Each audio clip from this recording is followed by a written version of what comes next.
unemployment, such high levels around the African continent, companies cutting down on staff. The question is job security. How do you keep it secure? So what can employees do to help display value and become senior management's dream employee? Joining us from South Africa to discuss further is Vumile Msweli, career coach and CEO of Hesed Consulting. Vumile, good afternoon to you. Thank you so much for joining us. How can employees display their value and remain relevant in dwindling staff-level workplaces with high unemployment around the continent?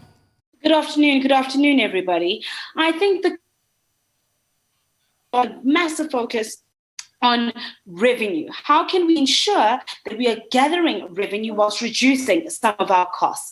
So our ability to ensure that, in essence, as employees, we're able to add value and add value with regards to priorities of our employers becomes that, in essence, organizations currently are trying to increase their revenues while decreasing their costs. So as an employee, what you're trying to ensure is that you are ahead of the curve and know what the priorities are in your industry and in your organization. And in essence, what are your priorities for the person you're reporting into and how you can, in essence, add value to that conversation. All right. So what kind of conversations should employees be instigating with senior management to better secure their roles?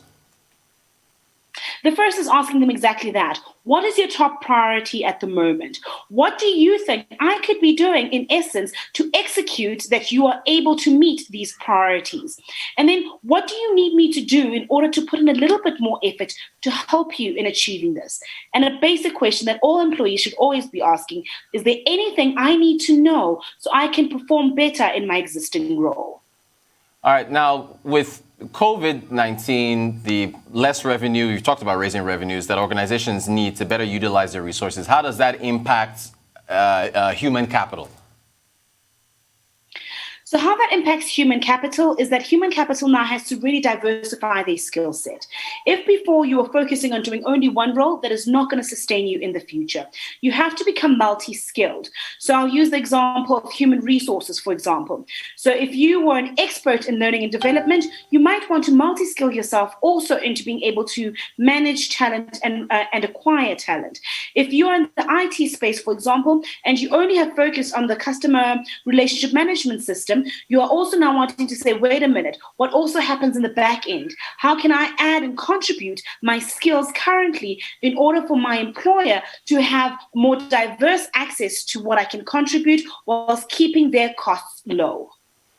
So so you've touched on two great points here.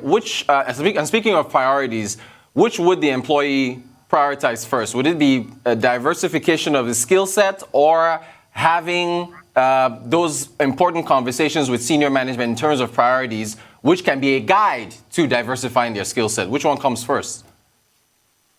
Definitely the conversation with your employer. There's no point in you acquiring a skill set that your employer is not going to need or utilize in the future. So what you're wanting to do is have that conversation so it guides your own development plan as you go ahead and you acquire those skills. And a lot of people are going to say to me, Vumi, my salary has been reduced. Where am I going to get these skills from? And I think the first point of reference is post those conversations, reaching out to people who have those skills, making use of things like MOOCs, a mobile open courses like Coursera, like the Khan Academy, to start acquiring skills that you don't really have. And then the third thing is look at trends. What is happening globally? You are in no position now to make yourself an island without looking at global trends to see what's happening in your industry. So you, as you're having the conversation with your employer, you too can actually speak up and help guide what your employer should be thinking to say, listen, this is what some of our counterparts halfway across the globe are doing. And also, this is what's happening on the continent. I think with the African Continental Free Trade Agreement happening, we are in no position to sort of ignore what's happening on the other side of the continent.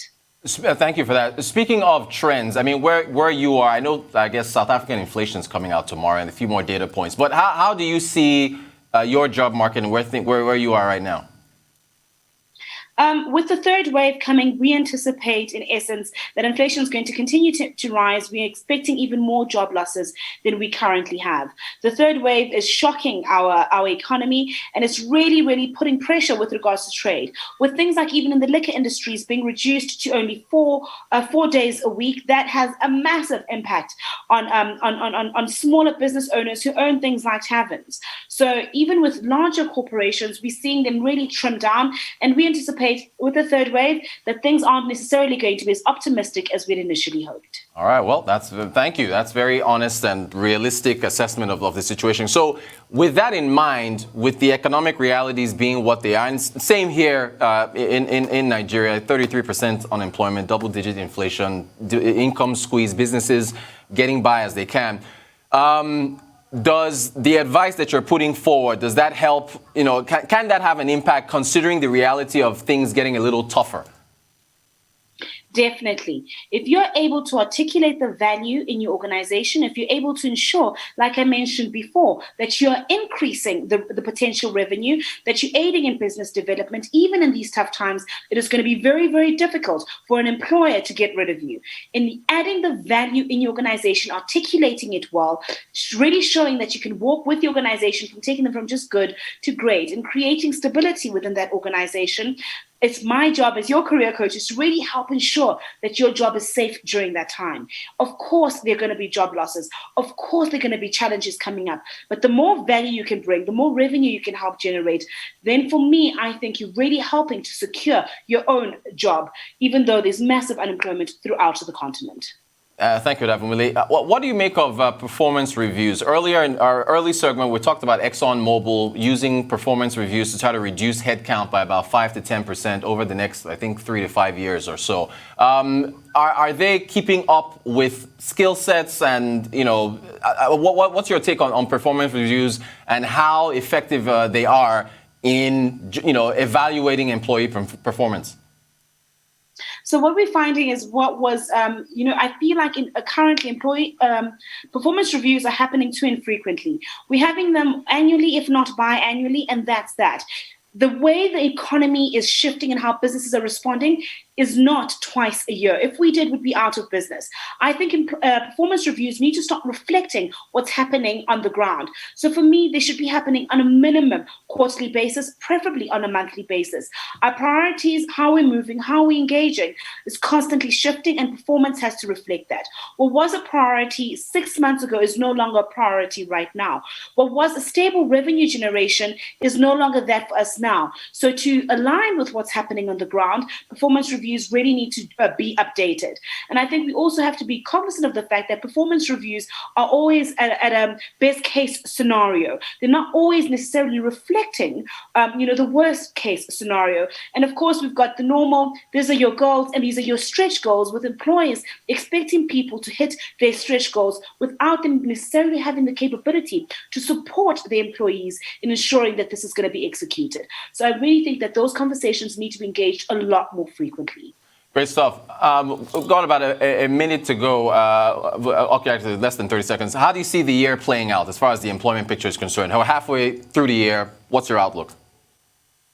I'm hoping, I know in South Africa it's springtime in September, but I'm hopeful that in September, as we get out of winter in the southern part of Africa, that in essence, the third wave will be gone. We should start seeing what in essence is a post-COVID boom. And of course, as rolling out of the vaccine continues, we hope that that will reflect across.